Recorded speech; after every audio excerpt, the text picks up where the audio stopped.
Good morning. Welcome back for another video. My name is Asiba. This is Asiba's Place, and today we are talking about creating stability for our children in the military family setting. A lot of the stuff that I've been talking about is solely focused on the military spouse, but the fact remains most of us have children, and obviously their experience is of utmost importance to us anyway. We want to make sure that we're there to kind of cultivate resilience and easy transition for them as our lives change, as our locations change. We want to be able to be there for them and help make this as painless as possible. So a few tips I have here. First, and this is going to be similar with adults as well as with children, it's important to establish routines. With kids, a lot of times they thrive with structure and with routines and repetition and doing the same thing day in and day out. That's how they learn. That's how habits are formed. And the same thing throughout the military. If your service member is deployed, or when you move to a new location, or they have to change schools, if you can keep some things consistent, like their nighttime routine, if you're in a house that's a similar setup and your oldest is usually in the furthest room to the back, making sure they still have that, just to make sure there's a little bit of consistency, even though their whole world has changed.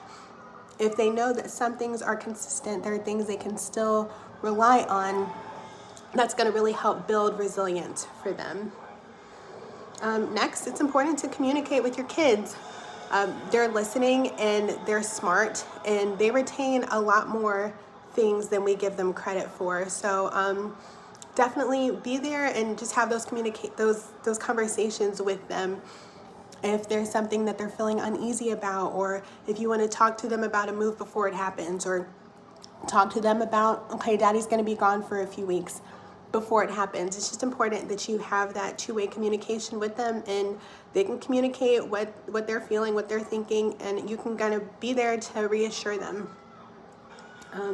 Next, maintaining their connections. So this wasn't so much an issue when my kids were younger, but once they became school age, like, our moves began to affect them more, obviously because they had made friends and they're used to their favorite park down the street, and their school is right down the street or right across the street, and now suddenly they have to ride a bus. So things are different for the kids, and it's really important, if you can, to maintain those connections for their kids with the friends that they've made. Social media has made that a lot easier for us. If you give your kids phones, that's pretty easy. We don't, but there's other means that they can use to write. They can email if you're comfortable with letting them use email, or I know they have Kids Messenger for kids. My oldest daughter, we would let her just use our Facebook account, and you can attach their profile, and they can just stay in contact and maintain that connection with the friends that they've made. And I mean, by the age of 10, they could have friends all over the world that they're in contact with because they've made friends at different locations. And that goes a long way with making them feel grounded, because they still have those friends that they can communicate with over distance. Next is just being involved.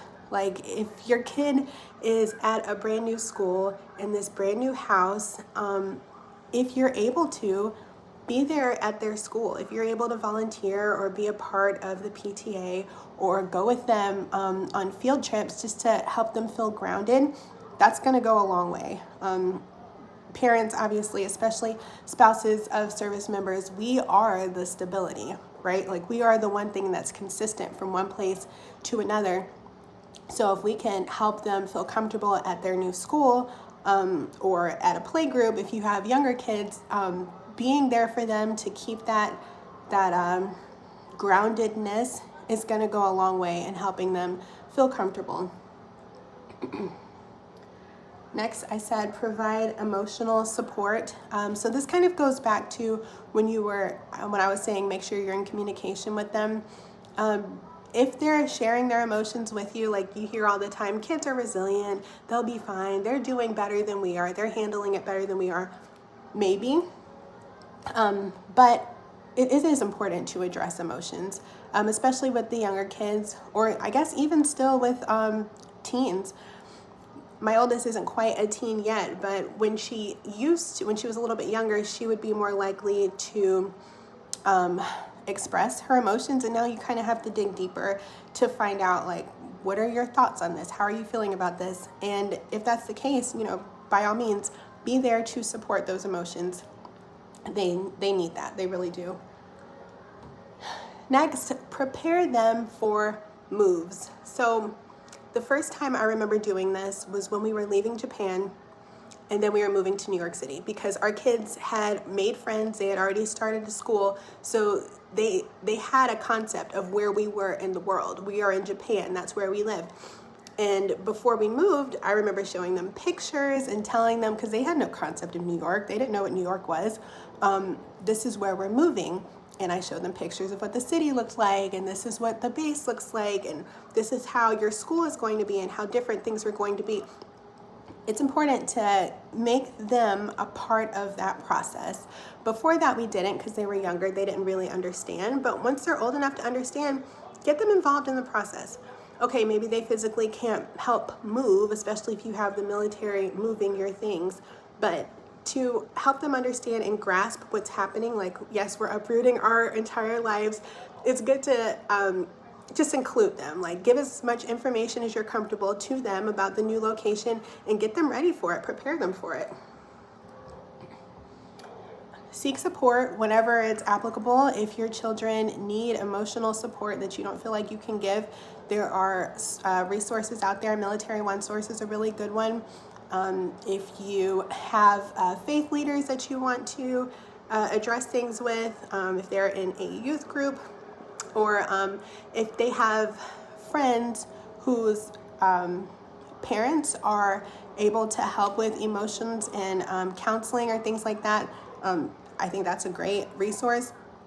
If you want to talk to other parents about what they've done to kind of help ease the transition for their kids, I think that's great. Don't feel like everything has to stop with you. If you feel like you need to go outside of what you physically can do to support your children, do it by all means. And lastly, by example. So we can't provide structure and stability for our kids if we ourselves don't have that. So whatever you need to do to not feel absolutely out of control during the chaos of the military, whether that be a PCS or a deployment or whatever is going on, make sure that you are leading by example. If you can't do that for yourself, then you're not going to be able to do it for your kids. So that's it. Those are my tips.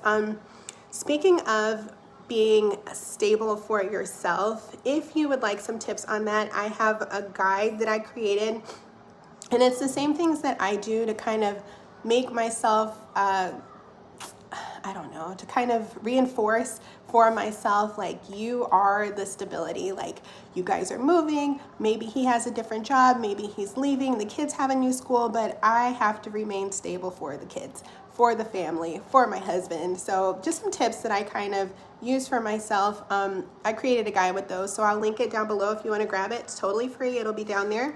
Also, don't forget to join our group, MilSpouse Mastery group on Facebook. I will link that as well. And thanks for watching. I'll see you tomorrow.